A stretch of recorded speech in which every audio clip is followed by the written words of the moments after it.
Assalamualaikum, saya Perliani dari kelas BKA 2019 dengan NIM 1905096040. Jadi di sini saya akan menjelaskan sedikit materi tentang mata kuliah saya, yaitu komunikasi antar pribadi. Jadi sebelum kita membahas lebih dalam, hal pertama yang perlu kita ketahui yaitu apa sih komunikasi? Nah, jadi komunikasi interpersonal atau komunikasi antar pribadi yaitu penyampaian pesan oleh satu orang dan penerimaan pesan oleh orang lain atau sekelompok kecil orang dengan berbagai dampaknya dan dengan peluang untuk memberikan umpan balik segera. Komunikasi interpersonal itu sangat penting karena manusia adalah makhluk sosial yang dalam berinteraksi perlu melakukan komunikasi dengan orang lain. Oke, jadi materi pertama yang kita bahas adalah pentingnya komunikasi antar pribadi. Jadi, peranan komunikasi antar pribadi itu yang pertama membantu perkembangan intelektual dan sosial. Nah, yang kedua, identitas diri terbentuk lewat komunikasi dengan orang lain. Yang ketiga, memahami realitas di sekeliling kita, dan yang keempat, sangat penting untuk kesehatan mental kita. Oke, selanjutnya kita akan membahas tentang bagaimana sih komunikasi yang efektif. Jadi, komunikasi dikatakan efektif apabila komunikator dapat memberikan informasi dengan jelas dan terdapat interaksi timbal balik antara keduanya. Dan komunikasi interpersonal merupakan bentuk yang paling efektif dalam mengubah sikap, pendapat, persepsi, dan perilaku komunikan bila dibandingkan dengan bentuk-bentuk komunikasi lainnya. Oke, selanjutnya kita akan membahas tentang syarat-syarat komunikasi efektif. Jadi yang pertama, harus menciptakan suasana yang menguntungkan, dan yang kedua, menggunakan bahasa yang jelas dan dimengerti. Yang ketiga, pesan yang dapat menarik perhatian. Yang keempat, pesan yang penting dan menguntungkan. Dan yang kelima, pesan yang disampaikan harus menimbulkan perasaan dihargai. Selanjutnya ada 4 ciri komunikasi yang efektif. Jadi yang pertama, memiliki informasi yang praktis. Yang kedua, memberikan fakta daripada kesan. Yang ketiga, mengklarifikasi dan menyingkat informasi. Dan yang keempat, masyarakat tanggung jawab secara jelas. Dan yang kelima atau yang terakhir, membujuk dan menyediakan rekomendasi. Oke, next, sekarang materi yang kedua yaitu keterampilan komunikasi nonverbal dari kelompok 2. Jadi apa sih komunikasi nonverbal? Jadi komunikasi nonverbal adalah komunikasi yang pesan dikemas dalam bentuk nonverbal atau tanpa kata-kata. Dan ternyata dalam proses komunikasi kita sehari-hari, kita itu lebih banyak menggunakan komunikasi nonverbal karena nonverbal itu lebih jujur mengungkapkan hal yang mau diungkapkan karena itu terjadi secara spontan. Dan menurut Joseph A. De Vito, itu komunikasi nonverbal berfungsi untuk yang pertama, untuk melengkapi komunikasi verbal, yang kedua, menekankan komunikasi nonverbal, dan yang ketiga, membesar-besarkan komunikasi nonverbal, dan yang keempat, melawan komunikasi verbal, dan yang kelima, menidakkan komunikasi verbal. Jadi ada beberapa bentuk-bentuk komunikasi nonverbal. Komunikasi nonverbal dapat berbentuk bahasa tubuh, tanda atau tindakan atau perbuatan. Jadi yang pertama itu bahasa tubuh yang berupa raut wajah, gerak kepala, gerak tangan, dan gerak-gerik tubuh mengungkapkan berbagai perasaan, isi hati, isi pikiran, kehendak, dan sikap seseorang. Yang kedua itu ada tanda. Dalam komunikasi nonverbal, tanda mengganti kata-kata, misalnya bendera, rambu-rambu lalu lintas, darat atau laut dan udara, dan aba-aba dalam olahraga.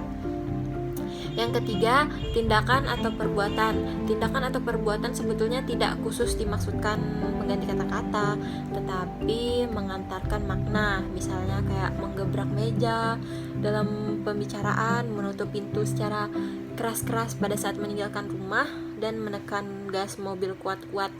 Semua itu mengandung makna tersendiri. Dan yang keempat ada objek. Objek sebagai bentuk komunikasi nonverbal juga tidak mengganti kata, tetapi dapat menyampaikan arti tertentu, misalnya pakaian, aksesoris, dandanan, perabotan rumah, harta benda, kendaraan, dan lainnya. Oke, selanjutnya ada hambatan dalam melakukan komunikasi nonverbal. Jadi yang pertama, komunikasi nonverbal itu bersifat insting atau tidak mudah dipelajari. Nah, yang kedua, adanya keyakinan bahwa fenomena nonverbal seperti ekspresi wajah dan postur tubuh merefleksikan ciri biologis dan kematangan yang bersifat hereditary dengan perilaku manusia. Oke, next, jadi kita akan membahas materi tentang kelompok 3, yaitu masih mengenai komunikasi nonverbal. Jadi di sini dijelaskan bahwa komunikasi nonverbal yaitu komunikasi yang pesannya dikemas dalam bentuk nonverbal atau tanpa kata-kata. Dan komunikasi nonverbal itu bersifat tetap dan selalu ada, dan komunikasi nonverbal lebih jujur mengungkapkan hal yang mau diungkapkan karena ia terjadi secara spontan. Oke, next, sekarang kita membahas 6 alasan mengapa komunikasi nonverbal itu sangat penting.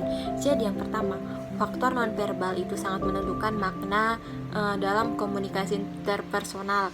Yang kedua, perasaan dan emosi lebih cermat disampaikan lewat komunikasi nonverbal dibandingkan pesan verbal. Yang ketiga, pesan nonverbal menyampaikan makna dan maksud relatif yang bebas dari penipuan, distorsi, dan kerancauan.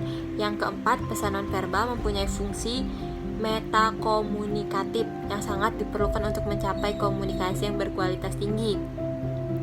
Yang kelima, pesan nonverbal merupakan cara berkomunikasi yang lebih efisien dibandingkan dengan pesan verbal. Dan yang keenam atau yang terakhir, pesan nonverbal merupakan sugesti yang paling tepat.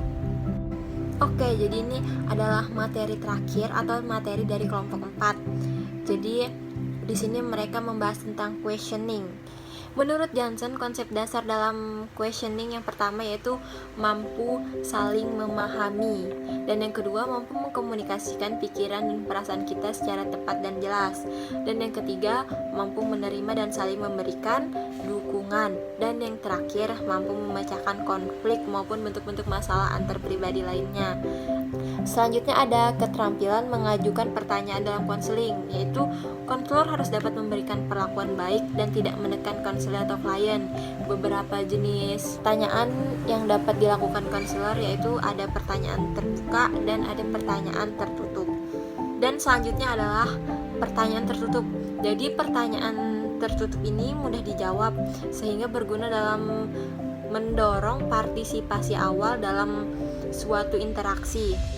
Dan pertanyaan tertutup juga biasanya dapat dijawab dengan cukup dalam satu atau beberapa kata. Namun pertanyaan tertutup ini bersifat terbatas, yaitu ada batasan yang kemungkinan tanggapan yang dibuat oleh responden. Dan selanjutnya ada keterampilan mengajukan pertanyaan dan penyambutan awal.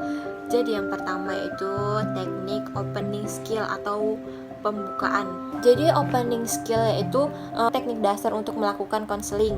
Supriyono menjelaskan bahwa opening skill merupakan keterampilan untuk membuka, memulai atau mengkomunikasikan hubungan konseling.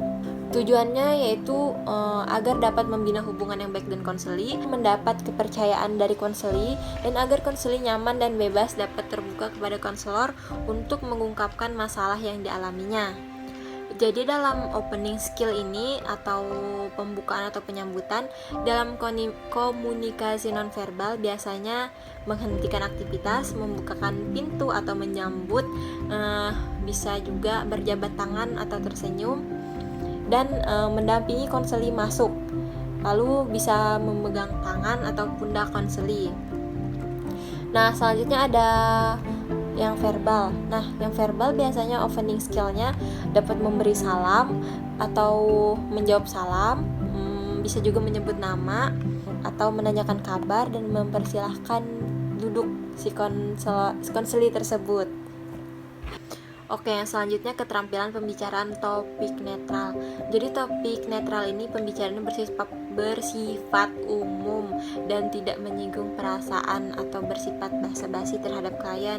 Misalnya nanya hobi gitu, terus misalnya nih kalau kliennya telat, kita bisa menanyakan mengapa datangnya agak terlambat, seperti itu. Dan selanjutnya keterampilan pemindahan topik netral ke permulaan konseling, yaitu ke teknik attending atau perhatian.